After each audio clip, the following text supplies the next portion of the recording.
La grâce et la paix nous sont données de la part de Dieu notre Père et par Jésus-Christ, notre Seigneur. Bienvenue à tous en ce dimanche de Pâques, où nous sommes les uns et les autres rassemblés virtuellement au travers de nos écrans, mais bien ensemble pour fêter la résurrection de notre Seigneur Jésus-Christ. Le Christ est ressuscité, il est vraiment ressuscité. Alléluia. Voici le jour que fit le Seigneur, c'est un jour d'allégresse, un jour de joie. On le sait, la pierre du tombeau a été roulée, il est vivant, il est ressuscité. Alors pourquoi le chercher parmi les morts?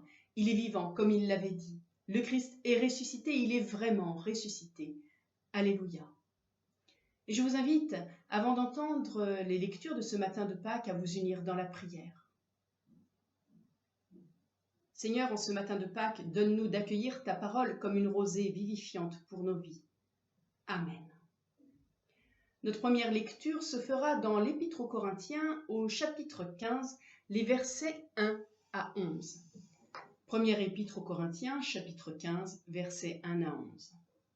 Frères et sœurs, je vous rappelle maintenant la bonne nouvelle que je vous ai annoncée, que vous avez reçue et à laquelle vous vous êtes fermement attachés.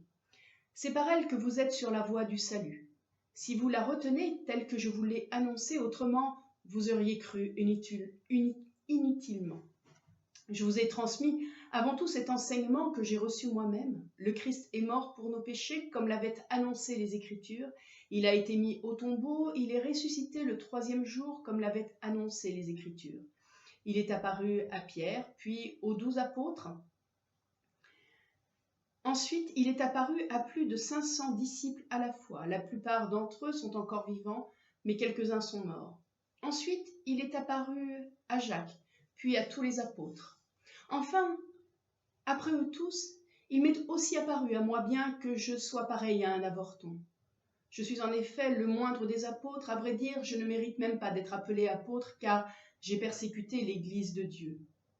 Mais par la grâce de Dieu, je suis ce que je suis, et la grâce qu'il m'a accordée n'a pas été inefficace. Au contraire, j'ai travaillé plus que tous les autres apôtres, non pas moi en réalité, mais la grâce de Dieu qui agit en moi. Ainsi, que ce soit moi, que ce soit eux, voilà ce que nous proclamons, voilà ce que vous avez cru. Notre deuxième lecture se fera dans l'évangile de Marc au chapitre 16, les versets 1 à 8.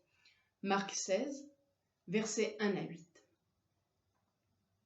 Quand le jour du sabbat fut passé, Marie de Magdala, Marie, mère de Jacques, et Salomé achetèrent des huiles parfumées pour aller embaumer le corps de Jésus. Le dimanche, de grand matin, au lever du soleil, elles se rendent au tombeau. Elles se disaient l'une à l'autre, « Qui roulera pour nous la pierre à l'entrée du tombeau ?» Mais quand elles levèrent les yeux, elles voient qu'on a déjà roulé la pierre, qui était très grande.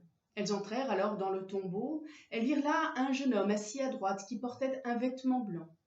Et elles furent effrayées. Mais il leur dit, « Ne soyez pas effrayés. Vous cherchez Jésus de Nazareth, le crucifié. Il est ressuscité, il n'est pas ici. Voici l'endroit où on l'avait déposé. Allez maintenant dire ceci à ses disciples et à Pierre.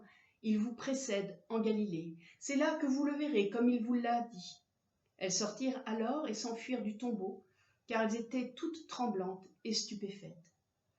Et elles ne dirent rien à personne, car elles avaient peur. Seigneur, ta parole est une lampe à nos pieds, une lumière sur nos sentiers. Ta parole est la vérité, sanctifie-nous par ta vérité. Amen.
Chers frères et sœurs, l'évangile de Pâques que nous venons d'entendre nous place face à un tombeau, autrement dit, cela nous place face à la question de la mort.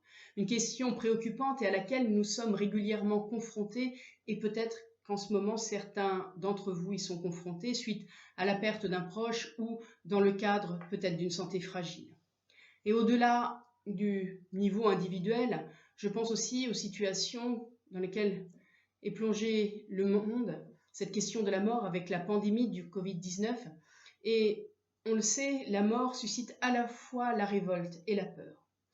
Alors la mort révolte, elle fait peur dans la mesure où elle s'impose, on le sait, tôt ou tard, comme une fatalité incontournable, mais surtout comme une fin qui renvoie au néant. La mort révolte, elle fait peur et elle éveille en nous un instinct de survie qui peut se manifester à différents niveaux. Au niveau de la santé à laquelle nous sommes tout particulièrement attentifs, nous prenons peut-être notre température le matin en ce moment pour être sûr de ne pas être contaminé, mais aussi de façon plus générale au niveau de notre apparence dont nous nous préoccupons avec beaucoup de soin pour rester jeune, pour ne pas changer, une sorte de défiance à la mort qui se rapprocherait un peu trop vite, mais aussi au niveau de nos traditions qui sont toujours davantage tendance à faire de la mort une sorte de tabou, on va l'exclure de notre vie, on va confier les rites funéraires à des spécialistes. Concrètement, on circonscrit la mort dans nos sociétés occidentales dans des lieux spécifiques. Au niveau familial aussi, on essaye de défier la mort par le fait d'avoir des enfants qui sont l'expression de notre propre survie. Alors cette volonté de survie est bien ancrée en chacun de nous et se manifeste aussi dans un rapport particulier au temps, sous la forme d'une fuite en avant qui ne laisse pas le temps à l'instant présent où nous essayons de tout planifier, souvent à moyen et long terme. Ne s'agit-il pas là d'un moyen visant à défier la mort? Et si l'évangile de Pâques nous place face à un tombeau, et ce tombeau est vide, le défunt n'y est plus, il est ressuscité. Cette annonce, on l'entend dans ce texte de Marc, remplit de peur les femmes qui s'étaient rendues au sépulcre à tel point qu'elles prennent la fuite.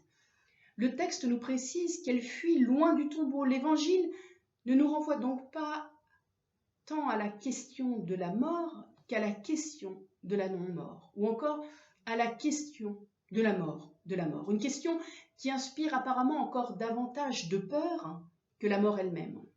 En effet, si les trois femmes se rendaient de pied ferme au tombeau, elles finissent par fuir loin de ce tombeau vide. De quelle peur s'agit-il ici? S'agit-il de la peur face à un événement extraordinaire, à un événement surnaturel, ou bien s'agit-il d'une peur plus profonde, d'une peur qui serait liée à un bouleversement total des repères, d'une donnée essentielle de l'existence humaine, l'instinct de survie? Je pense qu'il s'agit plutôt de la deuxième solution. En effet, si l'évangéliste insiste sur la fuite loin du tombeau, n'est-ce pas une manière de décrire combien ces trois femmes sont désemparées et bouleversées par ce changement de perspective radicale? Si le tombeau est vide, si la mort n'est plus, l'existence humaine s'en trouve alors complètement bouleversée. Elle n'est plus de l'ordre de la survie. Elle ne signifie plus un combat qui se nourrit de la peur de la mort, mais tout simplement la vie. Oui, le tombeau ouvert représente, au-delà d'un phénomène extraordinaire et surnaturel, un puissant appel à la vie. Et je crois que c'est dans ce changement de perspective que réside la force du message de Pâques. Pâques ne représente pas d'abord l'annonce d'une existence après la mort, mais la fête de la victoire sur la mort. Vivre Pâques ne signifie dès lors pas se souvenir qu'il doit bien y avoir quelque chose au-delà du décès, mais se laisser bouleverser par ce tombeau vide et découvrir au-delà de notre recherche de maintien de ce qui est, au-delà même de notre instinct de survie, de se laisser bouleverser et de rechercher la vie. En d'autres termes, Pâques signifie entrer dans une vie que la mort n'atteint pas et ressusciter.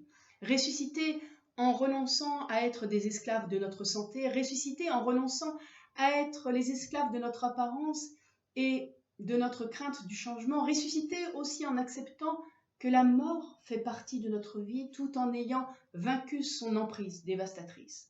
Et ressusciter en renonçant à faire porter à nos enfants le poids de notre instinct de survie, ressusciter aussi en renonçant à la fuite en avant et en vivant pleinement le moment présent qui nous est donné de vivre. En somme, ressusciter en acceptant de lâcher prise, en renonçant à vouloir à tout prix rester soi-même ou à rester tout court pour entrer dans une vie nouvelle. Une vie marquée par la confiance, la foi, une vie tournée vers Dieu, une vie tournée vers les autres, une vie qui s'enracine dans le moment présent sans avoir à craindre le suivant. Ainsi compris, l'événement de Pâques résume toute l'œuvre et tout le message et toute la vie du Christ. Et ainsi vécu, l'événement de Pâques nous introduit dans l'œuvre, dans le message et dans la vie éternelle du Christ. Pour illustrer ce propos, j'aimerais revenir au texte de la première épître aux Corinthiens que nous avons entendu tout à l'heure. L'apôtre Paul, après avoir présenté le contenu de sa foi, se souvient de ce qu'a été sa vie. Il se rappelle qu'il a persécuté l'Église avant de découvrir le ressuscité et de voir sa vie, ses convictions et ses repères complètement bouleversés. Et cela lui permet de dire « Mais ce que je suis, je le dois à la grâce de Dieu, et sa grâce à mon égard n'a pas été vaine. » Il se souvient de ce qu'il a fait. Il ne dit pas, cependant, ce que je fais, je le dois à la grâce de Dieu, mais il ne dit pas non plus ce que je serai, je le dois à la grâce de Dieu, mais ce que je suis. Voilà qui est significatif. La découverte de Christ ressuscité, la bonne nouvelle de Pâques vécue, permet à l'apôtre de dire « voilà ce que je suis ». Elle me permet d'entrer dans une vie nouvelle qui ne se soucie plus du passé, qui ne se soucie pas du futur ni du faire, mais qui lui permet tout simplement d'être dans le présent, de le vivre intensément, de vivre intensément la grâce de l'instant présent dans la communion de Dieu et avec les autres. En somme, ressusciter, c'est pouvoir faire sienne cette affirmation de l'apôtre Paul, « Ce que je suis, je le dois à la grâce de Dieu, et sa grâce à mon égard n'a pas été vaine. » Vivre Pâques, c'est se laisser bouleverser par le tombeau ouvert qui inspire certes une forme de peur. Les femmes, on le sait, ont fui loin du tombeau face à ce changement de perspective radical sur la vie. Elles ne savent peut-être plus au juste qui elles étaient. La prise de conscience de tombeau vide nous introduit dans un questionnement et un bouleversement existentiel profond. Ce tombeau ouvert nous confronte aux questions « Comment ? Comment est-ce que je vis ? Quel est le moteur de ma vie ? Au fond, qui suis-je » Mais au-delà de ce bouleversement et de ces questions, le tombeau vide nous renvoie à la présence du ressuscité qui nous promet « Je suis avec vous jusqu'à la fin des temps ».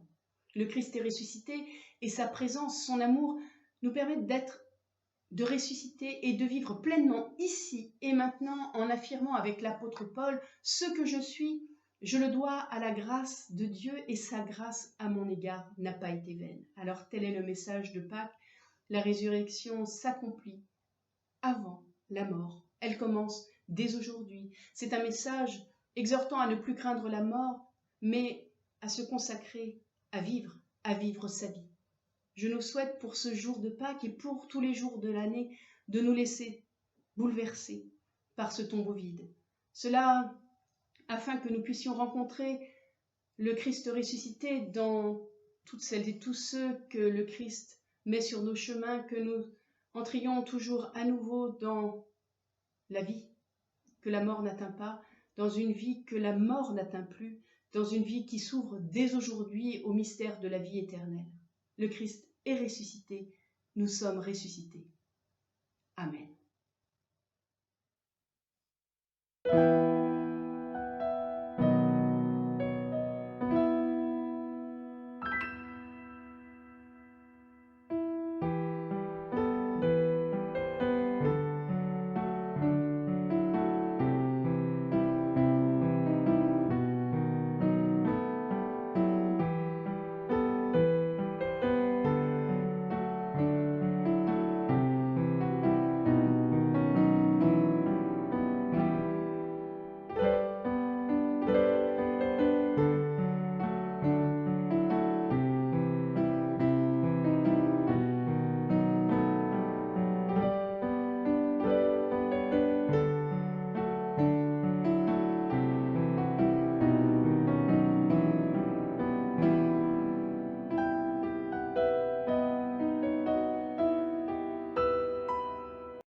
Je vous invite à la prière. Seigneur, tu le sais, nous aimerions, en ce dimanche de Pâques, être réunis tous ensemble, main dans la main, mais malheureusement, la situation actuelle nous en empêche. Et nous voulons quand même porter ensemble notre prière vers toi, porter notre prière pour nous-mêmes, pour tous ceux qui nous sont proches, et te confier toutes nos inquiétudes face à la mort et accepter de ressusciter avec toi aujourd'hui, de nous laisser confronter à ce tombeau vide qui nous ouvre à la vie aujourd'hui et maintenant. Seigneur, nous voulons te remettre toutes les personnes qui sont dans ce monde souffrent de la faim. Oui, le Covid-19 a obligé les gens à se confiner chez eux et beaucoup dans le monde n'ont pas de quoi se nourrir et ce confinement devient le confinement de la mort, une mort lente, terrible, celle de la faim, celle de l'isolement, celle qui empêche des milliers d'hommes et de femmes sur la terre de se nourrir et de trouver leur subsistance. Donne-nous d'être des acteurs attentifs à cette situation, donne-nous d'être des vecteurs de paix, d'amour et donne-nous aussi d'être de ceux qui peuvent apporter du pain auprès comme au loin. Seigneur, tu es venu ressusciter dans nos vies, tu es venu nous dire au cœur des ténèbres que l'amour n'est pas mort, que la vie n'est pas morte, que l'amour a toujours le dernier mot et que c'est de ça que nous vivons. Donne-nous de vivre de cet amour et donne-nous d'être des hommes et des femmes qui font vivre cet amour partout, autour d'eux. Alors oui, Seigneur, aujourd'hui, c'est peut-être plus difficile que d'habitude, nous ne voyons pas obligatoirement un horizon très clair, mais nous savons que tu es avec nous et que tu nous aides, que tu marches à nos côtés et que tu nous tiens par la main, que tu n'oublies aucune de tes créatures. Alors Seigneur, nous voulons te dire d'un même cœur et d'une même voix la prière que Jésus nous a enseignée. Notre Père, qui es aux cieux, que ton nom soit sanctifié, que ton règne vienne, que ta volonté soit faite sur la terre comme au ciel. Donne-nous aujourd'hui notre pain de ce jour. Pardonne-nous nos offenses comme nous pardonnons aussi à ceux qui nous ont offensés. Et ne nous laisse pas entrer dans la tentation, mais délivre-nous du mal, car c'est à toi qu'appartiennent le règne, la puissance et la gloire, pour les siècles des siècles. Amen. Et je vous invite à recevoir la bénédiction de la part de Dieu. Que l'amour de Jésus-Christ, notre lumière, nous accompagne et nous rende nous-mêmes rayonnants et fraternels. Que le Seigneur tourne son visage vers nous et qu'il nous donne sa paix. Allons dans la paix et dans l'amour du Seigneur. Amen. Bon dimanche de Pâques à tous et à toutes.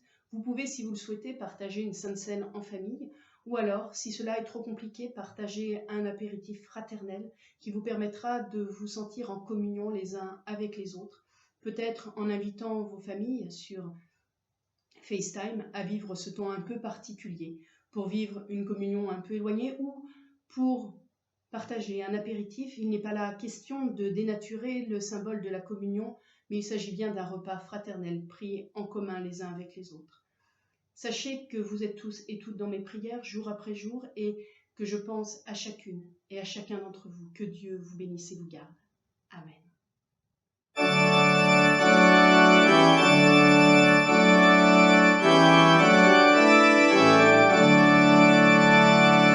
À toi la gloire, ô ressuscité. À toi la victoire pour l'éternité. Brillant de lumière, l'ange est descendu.